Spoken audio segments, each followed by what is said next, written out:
মার্চে বাংলাদেশ হঠাৎ করেই হাম আক্রান্ত হয়ে প্রায় অর্ধশত শিশুর মৃত্যু হয়েছে। চলুন এর রোগটির সম্পর্কে জেনে নিই। হাম একটি অত্যন্ত সংক্রামক ও গুরুতর বাতাসের মাধ্যমে ছড়ানো ভাইরাসজনিত রোগ। এই রোগ শরীরে মারাত্মক জটিলতা এমনকি মৃত্যুর কারণও হতে পারে। ১৯৬৩ সালে হাম টিকা চালু হওয়ার আগে প্রতি ২ থেকে ৩ বছর পরপর বড় আকারে মহামারী দেখা দিত এবং বছরে আনুমানিক ২৬ লাখ মানুষের মৃত্যু হতো। নিরাপদ ও কম খরচের টিকা থাকা সত্ত্বেও ২০২৪ সালে বিশ্বজুড়ে আনুমানিক ৯৫,০০০ মানুষ হাম রোগে মারা গেছে। এদের অধিকাংশই ছিল ৫ বছরের কম বয়সী, টিকা না নেওয়া বা অসম্পূর্ণ টিকা নেওয়া শিশু। হাম যে কোনো বয়সের মানুষকে আক্রান্ত করতে পারে, তবে এটি শিশুদের মধ্যে বেশি দেখা যায়। হাম প্রথমে শ্বাসতন্ত্রকে আক্রান্ত করে এবং পরে পুরো শরীরে ছড়িয়ে পড়ে। এটি পৃথিবীর সবচেয়ে সংক্রামক রোগগুলোর একটি, যার ভাইরাস কাশি, হাঁচি বা আক্রান্ত ব্যক্তির নিঃশ্বাসের মাধ্যমে বাতাসে ছড়িয়ে পড়ে এবং ২ ঘন্টা পর্যন্ত বাতাসে বা পৃষ্ঠে সক্রিয় থাকে। হাম আক্রান্ত একজন ব্যক্তির মাধ্যমে গড়ে ১৮ জন পর্যন্ত সংক্রমিত হয়ে মারাত্মক অসুস্থতা, জটিলতা এবং মৃত্যুও হতে পারে। হামের লক্ষণগুলোর মধ্যে রয়েছে উচ্চ জ্বর, কাশি, নাক দিয়ে পানি পড়া এবং সারা শরীরে ফুসকুড়ি। তবে টিকা নেওয়াই হাম প্রতিরোধের সবচেয়ে কার্যকর উপায়। টিকাটি নিরাপদ এবং শরীরকে ভাইরাসের বিরুদ্ধে লড়তে সাহায্য করে।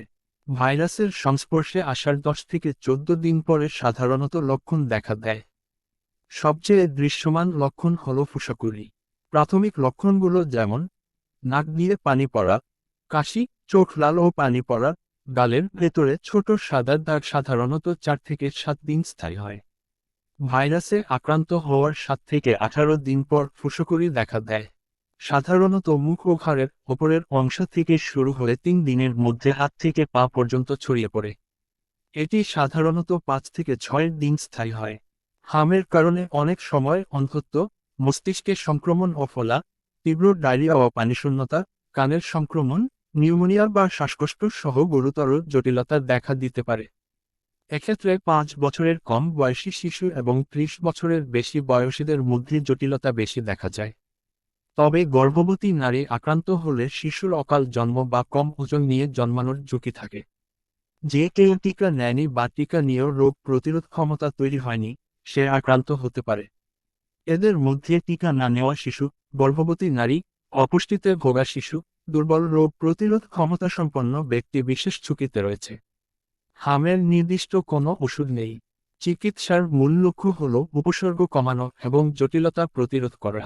এছাড়া পর্যাপ্ত পানি পান করা, ডায়রিয়া বা বমিতে পানিশূন্যতা রোধে, পুষ্টিকর খাবার খাওয়া, এছাড়া প্রয়োজন হলে অ্যান্টিবায়োটিক ঔষধ সেবন। ২৪ ঘন্টা ব্যবধানে ২ ডোজ ভিটামিন এ গ্রহণ, যা চোখের ক্ষতি ও অন্ধত্বের ঝুঁকি কমায়।